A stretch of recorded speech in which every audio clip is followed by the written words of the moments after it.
Start होती है। रोज मन में कहती है, मेरा अंदाजा यह है क्राउन प्रिंस कोई रूथलेस मर्डरस नहीं है। अगर जो क्लैम्बरमेड उसके हाथों से मरी गई थी, उन्हें भी क्राउन प्रिंस को मारने का ऑर्डर मिला था, तो अब तक उन सबको मारने की वजह समझ आ जाती है। पिछले क्लैम्बरमेड दो में से किसी एक कैटेगरी की रही होगी, या तो वो क्राउन प्रिंस को मारने के लिए भेजा गया था, या फिर असली किलर के आने तक सिर्फ बलि का बकरा बनकर उस जगह को संभालने के लिए भेजा गया था। रोज डिस्टेंस शायद ड्रूक की धमकी के कारण सिर्फ एक बलि का बकरा थी। डायरी की बातें से लगता है कि वो असली किलर नहीं थी।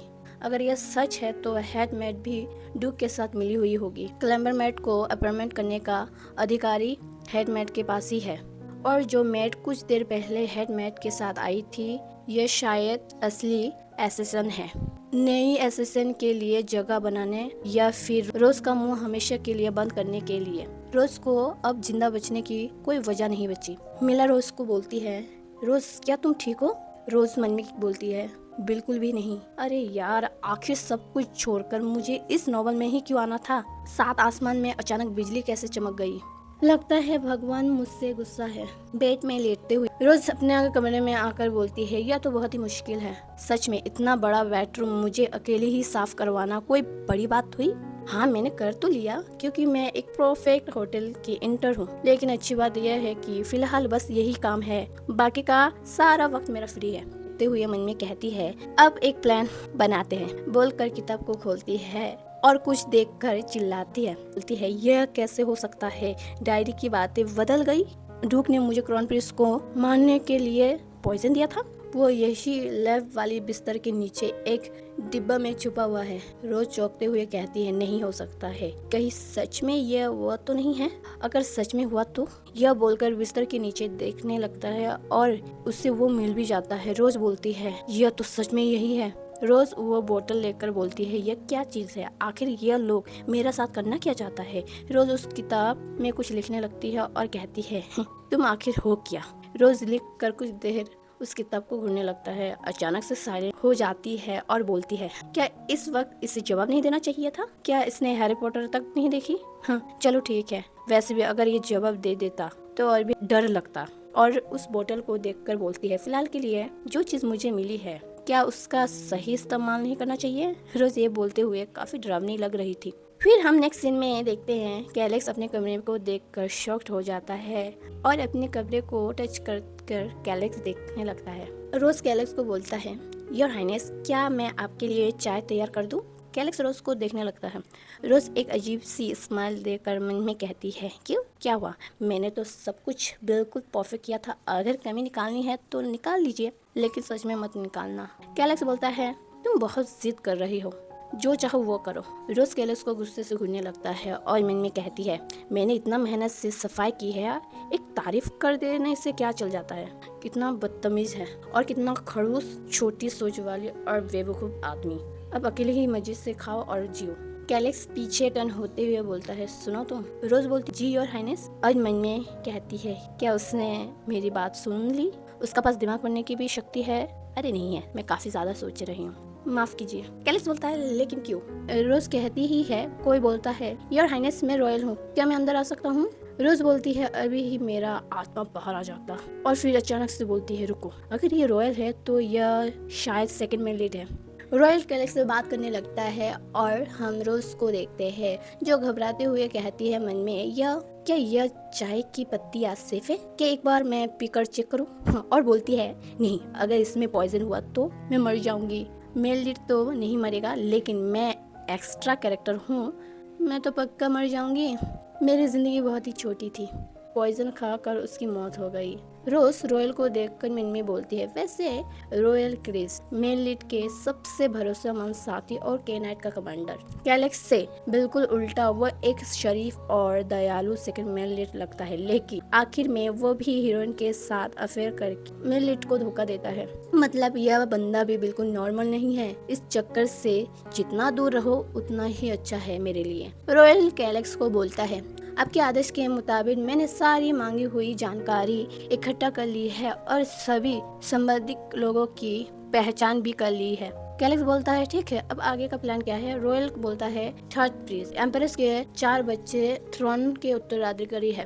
पहला प्रिंस पहली पत्नी का बेटा, दूसरा प्रिंस का बेटा और थर्ड प्रिंस भी पहला बीबी का बेटा है। और क्राउन प्रिंस कैलेक्स जो एम्प्रेस का असली और लीगल बेटा है। आगे चलकर कैलेक्स बल्कि तीनों को मारकर थ्रोन पर बैठने वाला है। अभी उसमें काफी वक्त है, लेकिन क्या उसका पहला निशाना थर्ड प्रिंस होगा।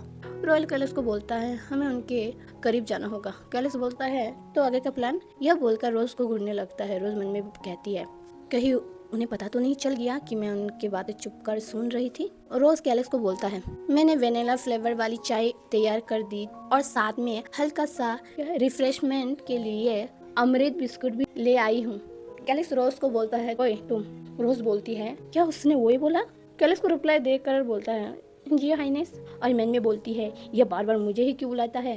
कैलेक्स बोलता है तुम्हें मेरा एक काम करना होगा। रोज को देखते हैं कहीं जा रही थी और बोलती है उफ अभी तो बात और भी इंटरेस्टिंग होने वाली थी। और हमें देखते हैं कैलेक्स ने रोज को क्या काम दिया था। हवेली के आखिर में जो अंधेरा कमरा है वहाँ से एम्प्रेस हिस्ट्री की वॉल्यूम 3 लेकर आओ। उससे याद कर बोलती है क्या उसने मुझे जानबूझकर वहाँ से भेजा ताकि मैं वहाँ से चली जाऊँ। अच्छी बात है कि उसे मुझ पर शक नहीं हुआ। वैसे भी कैलेक्स की नज़र से देखा जाए तो वह मुझ पर भरोसा कैसे करेगा। मेरा सामने राजनीति की बात करने के लिए भी ठीक नहीं होगा। हवेली का आखिरी कोना ओ क्या यही है। यह सब बोलते हुए रोज उस रूम में आ जाती है और बोलती है कितनी अंधेरा है, लग रहा है जैसे कि किसी हॉरर मूवी में आ गई हूँ। मुझे जल्दी से किताब ढूंढकर वापस चली जाना चाहिए। फिर रोज किताब को ढूंढने लगती है। रोज को वो किताब भी मिल जाता है और कहती है मिल गई, अच्छा है अब जल्दी से वापस चली जाती हूँ। रोज को कुछ महसूस होने लगता है और बोलती है दरवाजा या किसी चीज के हिलने की आवाज। रोज कहती है योर हाइनेस क्या आप हैं। नहीं यह तो हो ही नहीं सकता। मेल लीड इतनी बेकार हरकत कभी नहीं करेगा। अगर वो नहीं है तो फिर कौन है। सेकंड मेल लीड या फिर गार्डन में से कोई है। आज तो मेरी मौत पक्की है। अगर वो मुझे मारेंगे तो उस कातिल नहीं एक हादसा दिखाया जाएगा, क्योंकि अगर जांच हुई तो वो पकड़ी जाएगा। असली असिस्टेंट से लेकर हेडमेट और डुक तक सब बेनकाब हो जाएगा। इसलिए वो कोई भी ऐसा सबूत नहीं छोड़ेगा जिससे उनके ऊपर शक हो। अगर ऐसा है तो वो आ गया बोलते ही और हमें रोज के पीछे एक आदमी को देखते हैं जो रोज को मारने आया था। यह लोग मुझे खिड़की से धक्का देने वाला है। दूसरा सीन में देखते हैं कैलेक्स बोलता है ठीक है और बाकी लोग के बारे में। नई मेट पहले एक बड़े योद्धा थी और मैंने ड्यू के साथ उसके संबंध भी पक्का कर लिया है। तो इसका मतलब रोज स्टैंड का इस सब से कोई लेना देना नहीं है। रोयल बोलता है अभी तक यह साफ नहीं हुआ है योर हाइनेस। वैसे क्या आपको उस मेट का नाम याद रह गया। कैलेक्स बोलता है मुझे हमेशा याद रहता है। रॉयल बोलता है नहीं पहले तो आप बस यह औरत कहकर बुलाते थे। लगता है इस बार वो आपके काफी पसंद आ गई है। कैलेक्स कहता है मुझे समझ ही नहीं आ रहा है कि वो सोच क्या रहा है। और कैलेक्स बोलता है कुछ नहीं, उससे भी ज़रूरी बात यह है काफ़ी देर हो रही है। कैलेक्स और रॉयल को शक होने लगता है। फिर रोज को ढूंढने जाने लगता है। रॉयल बोलता है कैलेक्स को योर हाइनेस में जाकर देख कर आता हूँ। कैलेक्स कहता है ज़रूरत नहीं क्राउन प्रिंस का हुक्म पूरा करने में उसको इतना देर लगे, वैसे ही परेशान करने वाली है। अगर उस औरत का ड्यूक से कोई संबंध नहीं है तो ड्यूक उससे किसी न किसी तरह ख़त्म करने की कोशिश ज़रूर करेगा और अभी वो बिल्कुल अकेले भी है। अरे यार जल्दी करो। रॉयल बोलता जी योर हाइनेस। हम देखते हैं कैलेक्स दरवाज़ा खोलते हुए एक आवाज़ सुनता है। रोज कह रही थी अब जवाब दो मुझे, तुम बेशरम और घटिया इंसान। कैलेक्स और रॉयल रोज को ऐसे देखकर तो शॉक ही हो जाता है।